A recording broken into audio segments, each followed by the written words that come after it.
City Administrator Kevin Donahue, Deputy Mayor for Public Safety and Justice, Deputy Mayor Lindsay Appiah, the Director of the Office of Labor Relations and Collective Bargaining, Lindsay Maxwell, and the President of the University of the District of Columbia, Maurice Eddington. So today, Chairman Mendelson and I are proud to stand with this team to announce a new labor agreement between the District of Columbia and the DC Fraternal Order of the Police. Last week, at my situational update, I described how we have experienced a decline in MPD sworn officers over the past decade. There are a number of causes we talked about briefly, including a retirement bubble of some years ago, changes to our public safety ecosystem and funding changes, and in recent years there has been steeper competition for hiring police officers. And since I have been mayor in the last 10 years, it has been my priority to ensure that we're hiring the best of the best, that we are retaining the officers that we need to keep DC safe. And we've always believed that getting back to 4,000 officers is our goal. So currently, we have a lot of room to grow our department. This year, we've hired 135 new recruits and welcomed 124 cadets into our pipeline. And we need to add hundreds more police. We're currently at 3,188 sworn officers. These numbers, our recruit numbers, reflect our ongoing commitment to building a strong and well-supported police force and a department that doesn't need to rely so heavily on overtime. And we know that our police, including their willingness to work overtime, are keeping our city safe and driving down crime. But we owe it to them and to all of the communities of Washington, D.C. to ensure that we have the number of people that we need. Having a strong MPD contract reflects our commitment to competitive compensation. So this agreement delivers a 13% pay increase for our officers, sergeants, lieutenants, and above, which will begin October 1st of this year. Chairman Mendelson, I want to thank you for agreeing to move emergency legislation at the Council's September 17th meeting to approve this pay adjustment. For officers, your retroactive pay increases for that apply we will work very hard, and the officers will know what I mean when I say this, to get all of our internal processings done, updated, and correct so that we can begin issuing those retroactive payments by mid-December. These pay increases are part of a larger comprehensive strategy to recruit and retain and reward our officers.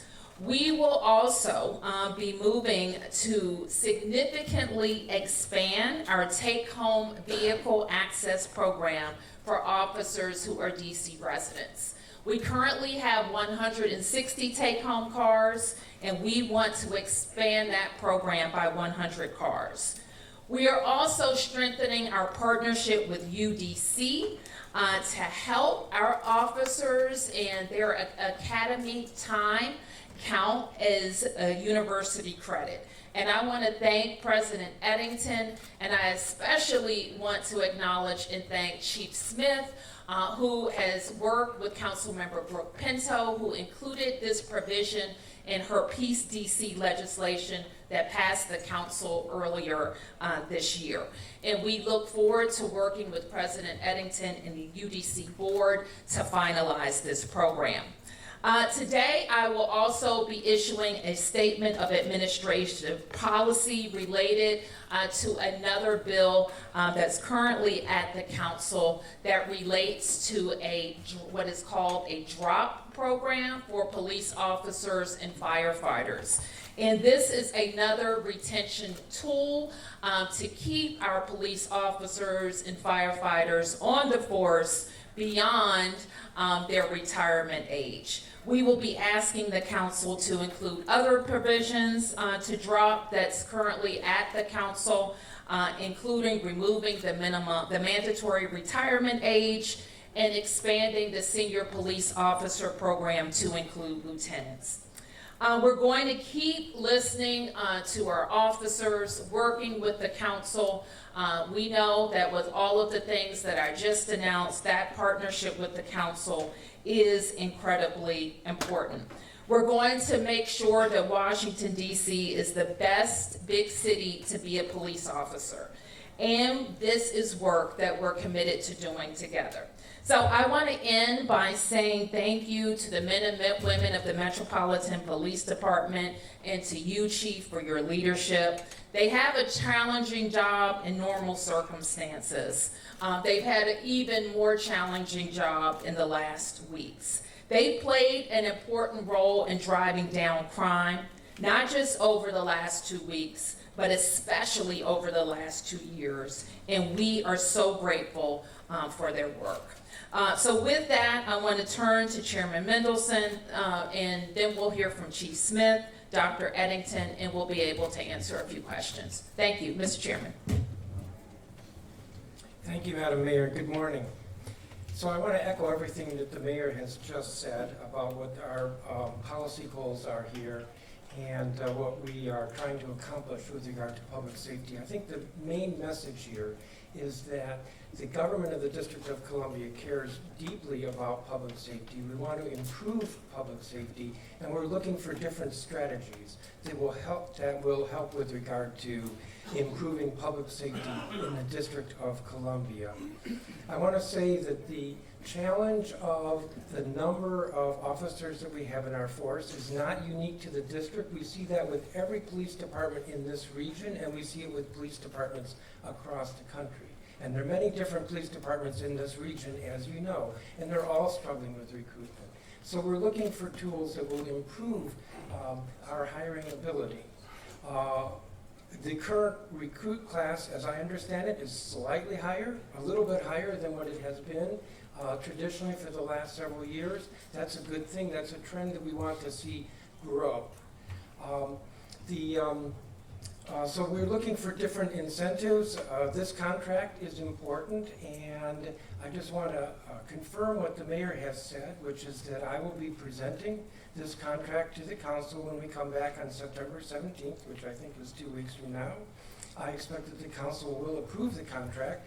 This is a different council than what we had in 2020. It's actually a different society across the country with regard toward its attitudes about public safety, and I fully expect that the council will be approving this contract on the 17th so that it can be implemented as quickly as possible. Thank you. Good morning, everyone, and thank you, Mayor Bowser and Chairman Mendelson. Today's announcement is a welcome news for the men and women of the Metropolitan Police Department who deserve our greater appreciation for the work they do around the clock with keeping our city safe. Over the last 2 years as Chief of Police, I've said time and time again that I'm always impressed by our members' dedication and service. Every day, no matter what the challenge is, they rise to meet the occasion and they rise to meet the moment. The crime reductions we have seen over the last 2 years speak to their efforts. I'm happy that our members will be receiving a pay increase for the job they do, often risking themselves, protecting others.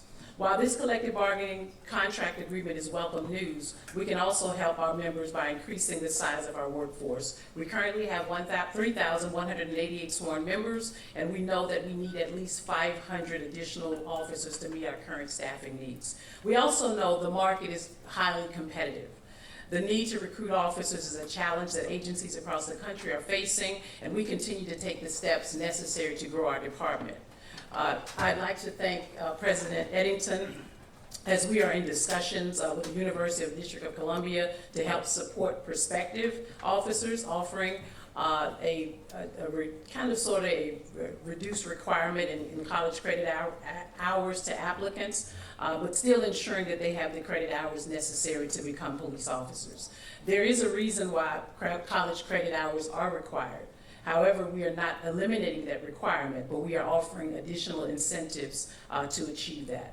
The announcement of the collective bargaining agreement, the college credit incentives, as well as a take-home vehicle program will make our agency one of the most competitive in the region. If you know anyone interested in a career of service with the Metropolitan Police Department, please have them contact us. Visit joinmpd.dc.gov for more information on how to begin the application process. I also want to take a moment just to thank our recruitment team for the work they do to attract recruit officers from around the country. Our recruiters are hosting events at universities and military installations across the country. And I'd also like to thank our friends at UDC for their partnership. Thank you, Mayor Bowser. Thank you, Chairman Mendelson, for this great announcement today. Thank you, Chief. Thank you. Good morning. I just want to express my high level of enthusiasm and thanks to Chief Smith, Madam Mayor, Chairman Mendelson. The University of the District of Columbia is very excited to play a role in helping the district in its efforts to retain officers. And as you heard, we are finalizing a partnership with MPD that will allow officers in the academy to receive what we call credit for prior learning. So some of the training and educational experiences that they receive while they're in the academy can be applied towards the credit hour requirement. And so what this will do is hopefully help the MPD be more attractive in its retention efforts. And so as president, we are very excited to continue to strengthen our role as the district's safety partner. Thank you. Thank you very much. So those are our key recruitment and retention announcements today for MPD, and we look forward to working with the council in the weeks ahead. And we can answer a few questions. Any questions?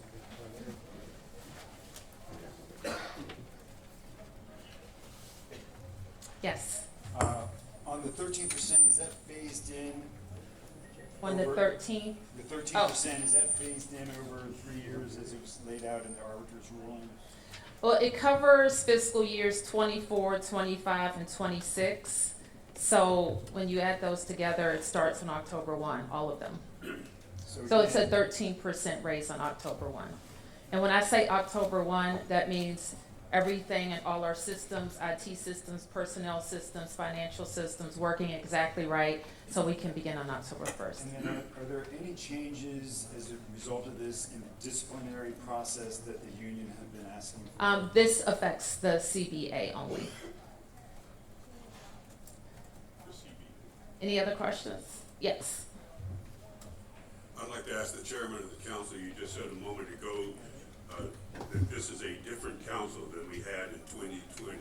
Mr. Chairman, could you tell me what you mean by that? Since the council and the legislation that passed in the wake of George Floyd has been criticized more recently for its liberal laws, what did you mean when you said this is a different council, if you would step to the mic? You don't want me to speak off mic, Tom? Unless you can scream. So, I mean, you're familiar with this. There's been a lot of criticism about what the council did or allegedly did back in 2020, defunding, which we didn't do, but defunding, getting police out of schools. There were a lot of criticisms, and the council's just not there. As you know, in the this year, but last year as well, we've passed a number of public safety bills. We've made some changes to the law, and we've done it without the disagreement or the acrimony that you saw in 2020.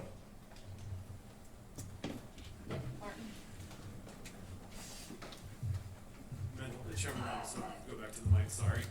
Continuing on what Tom was This asking is the about. mayor's press conference, but fine. Co-equal branch of government. I mean, Absolutely. take some questions also. You've been gone for a bit. So speaking about this being a different council, one thing that the council did do, which has been severely criticized by the police union especially, is this comprehensive police and I think justice safety bill, I forget the full name, but police reform bill that limited the ability of the union to actually negotiate on discipline. Now, they've been pushing, and Congress has been pushing to congressional Republicans to get that repealed fully. Is that something you would be considering moving forward in the council? Do you think there's appetite for that, or do you think that still is a justified action that the council made back in 2020? My answer is no. But there were other provisions in the law, such as chokeholds and vehicular pursuit, some issues with regard to transparency, and those have been addressed or largely addressed. So those are other examples. Yes. Did you have a thought? That wasn't particularly clear. Like, do you want to repeal the provision of the law that? I said no. Oh, you said no. Okay, good. Good morning, Felicia Ashley, ABC7. You all have mentioned the goal or the key number here is 500 officers, and this seems like this may be something to help get us there. Is your hope hearing the work that's being done right now to continue gaining officers would have a role in some of the federal surge we're seeing possibly back off with the city now putting in extra steps to get the officers that we want? Well, let me be clear. We've been on a path to rebuilding our police numbers for the last 10 years. And we have had years where we have had higher recruitment than attrition when we were addressing the retirement bubble. We put in place housing incentives, signing bonuses, and everything should be on the table in terms of how we increase the number of officers we have. So absent any federal action, we need to add to our police numbers so that we can relieve our officers of the demands of overtime that they're currently experiencing. That they do, and they do willingly, because they know when the chief calls on them to deploy them and they're needed, they show up. But from a management perspective, certainly that's not the most efficient way for us to run a police department. So we want to make sure that we're adding the officers that we need. Yep. Mayor, can you give us an update regarding overtime use since the federal surge? I know last time you were asked about it with your update, and then a follow up. I know you released your mayor's order, and I think last time we talked, you had mentioned we're working on something, but there's been a lot of questions about there's no timeline, like an end date to it, and is there anything that you want to say about that, why it was written in this manner? Sure. So let me start with your last question first, and I have to say that there seems. I think the last time was with you. I had a similar, trying to make sure that we have the record straight on what we communicated in the mayor's order. And I have to say that there was a Washington Post headline that circulated that was simply false. I went back, I reread that order, and in the hundreds of words that were in that order, there was no mention of welcome or welcoming. So that headline was false. And sadly, I think it was intentionally misleading. Let me tell you without equivocation that the mayor's order does not extend the Trump emergency. In fact, it does the exact opposite. What it does is lays out a framework for how we will exit the emergency. The emergency ends on September 10th. The only way it can be extended legally is by the Congress. So I want the message to be clear to the Congress. We have a framework to request or use federal resources in our city. We don't need a presidential emergency. Yep. You guys, can I follow up on that? Sure. That's pretty strong language. To It's say that accurate. the Washington Post Yep. intentionally had a misleading headline. It was misleading. Can you expand on that? I mean, I've that's said all I need to say, Mark. If they say that we were issued a statement that was welcoming, that is false. Mayor, you said it was intentional. That's what I caught me. How do you know it was intentional? Well, this is what I know. They changed it, so I think they recognized that it was false. But I'm not sure why you would write it in that way and choose to describe the mayor's order as a signal that it wasn't. What it is, as I explained in my situational update the week before, is a framework that we will use inside government to deal during the emergency and after the emergency. And that's a fact. You ask about the timeline. Some of my mayor's orders have end dates and others are rescinded by a follow-up order. And that's how this one will be dealt with. Yes, yes. So there are obviously things in our current situation that the 30 days does not apply to. Like the federal presence here is under that March task force order. The National Guard is its own thing. But what would change with the end of an emergency that isn't renewed is that order put out by the Attorney General, the revised order, I guess, which had 4 directives, 2 of which, at least 2, involved immigration enforcement, directing the MPD to do certain things in advancement of federal immigration enforcement. Do you see, if the emergency is not renewed on September 10th, do you see a specific concrete change in MPD's approach to immigration enforcement or partnership with the feds when that directive expires? You're right to point out that the Home Rule Charter in this 740, which is implicated, compels me to provide MPD services for a federal purpose. The AG order specifically outlines some requested MPD services related to immigration enforcement, which is a federal purpose. Those expire with the presidential emergency. What we made clear in the mayor's order is there are federal agencies that we work with all the time that help us, whether it's in investigations or high-level crime investigations, that have helped us drive down crime in the city for decades. And our expectation is to work with those agencies. Yes. 2 questions. With the new 13% increase, can somebody say what the starting salary is now just for an officer? And then also you mentioned the signing bonuses and all that. Is that still in effect? And did that seem to be helpful? Chief, do you want to speak to that? The helpfulness? Yes, I think certainly the sign-on bonuses are helpful, but it's more than just the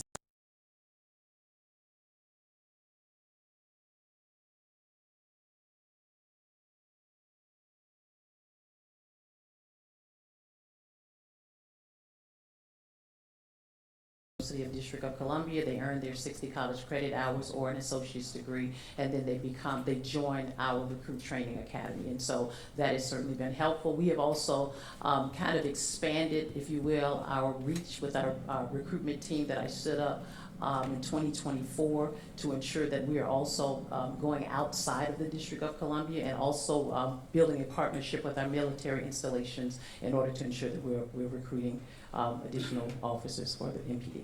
And that's all still in place? That is all still in place, yes. And we will continue with the chief and her recruitment staff to refine it, change it, update it, increase it, improve it. And then what does this put the starting salary at for an officer? Let me get that to you exactly. Thank you. Yes. Beatrice Peterson, ABC News. So earlier you were talking about your mayor's order that you released yesterday and saying that the emergency ends on September 10th. Can you explain what September 11th is going to look like for people in the district? I can explain to you that we will continue our focus under the leadership of Chief Pamela Smith of working with our police officers and deploying across the city as needed. Yes. All right, we're in round 2 now, so this is it. I'll keep it short. Okay. Mayor, would you mind sharing some of the feedback you've received from the community during this time of some of the federal surge that we're seeing here? I know last week we talked about a change or a stronger collaboration that we learned about between DC as well as the federal surge. Can you talk about the feedback you've received from the community on that? It has been across the spectrum of feedback. People who are, like me, outraged over the intrusion on our federal autonomy. people who, like me, who see protecting home rule and our autonomy as our North Star are saying, keep making the right decisions, the tough decisions, and keep explaining what you're doing to DC residents. I hear from other people, why did you do that? What did you say? And I talk to them about why I did that. I have spent a lot of time talking about the Home Rule Charter, what it requires, and also talking about DC statehood and how that is the only vehicle to us not having an intrusion on our autonomy. And so I've had a lot of tougher questions. I've had questions every level of government. And so we have worked hard. We stay on the phone. We stay in meetings, keeping people informed of how we're going to get on the other side of this. Yes. This could go to you or Chief Smith either way. The one thing that I've always noticed when the data comes out on overtime is that it's somewhat evenly split between what DC pays and what the feds pay. So, or DC pays a little bit more, but either way, the feds pay significant components. You're assuming that MPD police officers are doing a lot of federal work. Yes. Has there ever been a request of the federal government to start ponying up more money, both not just to pay that overtime, but also maybe they should start hiring police officers or start considering using all the agents that they do have to start taking some of that pressure off of MPD when it comes to We spent a good part of last year focused on, this is Tomas's, one of his favorite topics, where is Tomas? On EPSF, and that's the emergency fund that is included in our payment. One of the only payments to us that's different than other states, and its purpose is to pay for how we support the federal government. We support the federal, and the chief can say this better than me. We support them in a lot of ways, including movements of the president, movements of diplomats, First Amendment demonstrations, which we saw First Amendment demonstrations take off after 2020 in the city, inaugurations, all manner of special events that require additional work. We're not complaining about the additional work because we think we do it best, and we want to be able to serve in that role. But there is a cost. And in recent years, the payment hasn't matched what it cost, especially with the inaugurations and the additional protest activity. So we have a request. I think last year we wanted 100, we got to 90, and then the CR issue kind of wiped out that work. This year, we're gonna, it wasn't what it needed to be in the president's mark, and so we're working with the Congress to get it up. We think 90 to 100 million is where it needs to be. Okay, Tom? Yeah. I have a three-part question. Has any of your administration been subpoenaed by any of the Hill House committees to appear on the police stats issue or any other issue? Are you planning to testify anytime soon on the Hill? No, and we will participate as we are asked. Okay, you have, at your first press conference almost 2 weeks ago, you specifically singled out ICE and its snatching of people off the street. You called it a terror and a Yes. horror. If you conveyed that, and most of everything I've seen online, social media, is the objection by citizens and people of this city of how ICE is masked, unidentified, cars not marked, just snatching people off the street. Have you expressed that concern to Pam Bondi, the Attorney General, or to the White House? Yes, I have. And let me just say a little bit more about that, Tom, because I agree with you. What our residents are, they're concerned about a lot of things, but they're concerned that MPD has been compelled to participate with ICE. This is a requirement of the Home Rule Charter when the president requests MPD services for a federal purpose in an emergency, okay? We gotta get out of the emergency. That's why it's important that you understand that the framework that I laid out in the mayor's order is a pathway out.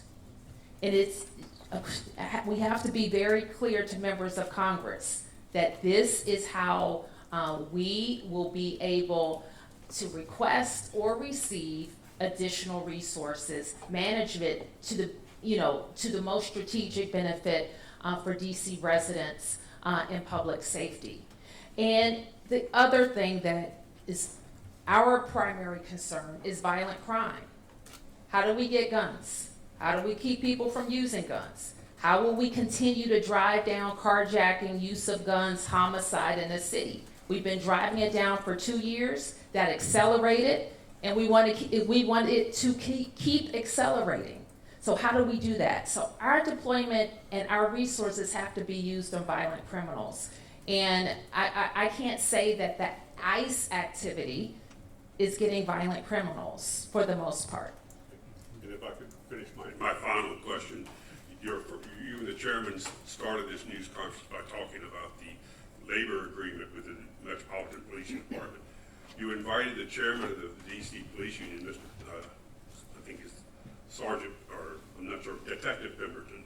He's here in the audience. Was he invited to speak today, or could he speak about the agreement you guys have reached? He is always, I know, speaking to you and speaking to us and speaking to the chief, and we're going to keep talking. Listen, we're not going to agree on everything, and I can't speak for everybody. We're not going to agree on everything, but we agree on this. It's time for our officers to get their pay raise. So he's not speaking today?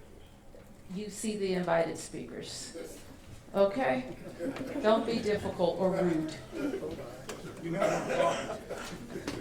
That's true. I think you had the, okay. So it's a 13% raise for 25, 26, retroactive to 24. Is there an estimate on the total outlay, what that's? Oh, to Lindsay, cost? do you have that number? Or no, the total, do you know the total? It is 24, 25, and 26, which is why, as we enter into fiscal year 26 in October, the mayor said the totality of the agreement will be effectuated at the first pay increase, because all 3 years will be seen in the first pay bump that officers get.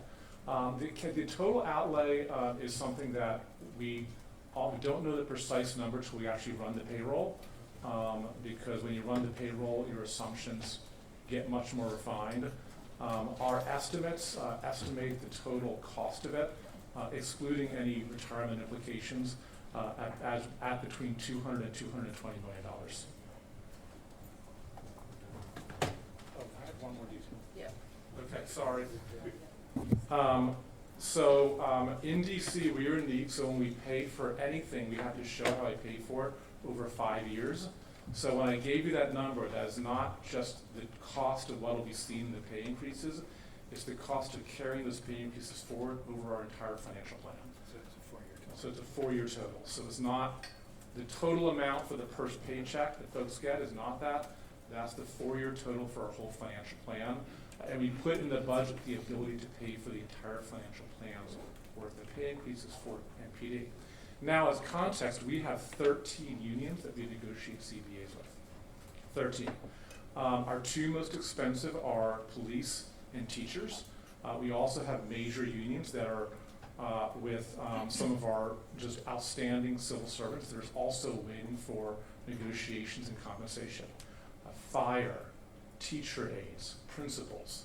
At the end of this fiscal year, some of our office workers. So we are eager to be able to negotiate with all unions. However, things like a CR delay what we can do, and the exiting or the downsizing of our federal workforce has a direct line to the revenues that we actually can use to be able to negotiate CBAs. So that gives you a context of that number, but keep in mind there are 13 unions, and probably once you get to October 1st, probably about 8 of them will need a negotiated new contract. Okay, last question. If I could just I have a multi-part follow up on Tom's question about the investigation into the crime data. Chief Smith, have you or any of your command staff been interviewed by the Department of Justice regarding their investigation into the crime statistics? We've had a few maybe 1 or 2 that have been interviewed by DOJ. Have you personally been I have interviewed not. yet? Do you know if you will be? I'm not sure if I am. I will cooperate as I would expect anyone else to do it I across the appreciate that department. very much. Mayor Bowser, You've got a lot on your plate, obviously. Congress is back. Yesterday, House Republicans held a press conference. This morning, Senate Republicans will be holding a press conference, all talking about various pieces of legislation they plan on introducing that would have, multiple, everything from blocking the council's secret meetings that the press are not allowed to come to extending the crime emergency and numerous others. I'm wondering about your concern about all those different pieces of legislation you're going to have to fend off. At the same time, you could be facing another CR, and I'm wondering if you know if that's been resolved, that the language won't be the same as in the last CR, and then the budget that is still with the Congress for their approval. I don't know when the clock ends on that, their 30 days to approve that, but they could add riders to that. So there's a lot that you will be facing. I know there's a lot in that question. There's a lot in that question, and welcome to my world, and thank you for pointing that out.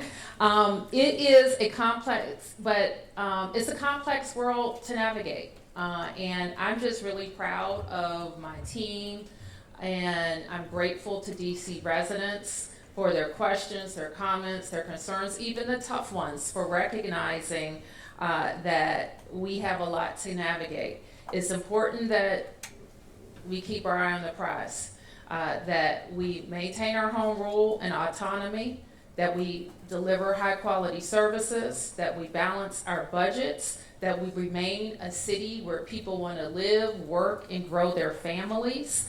And we deal with all of the interference that's coming our way.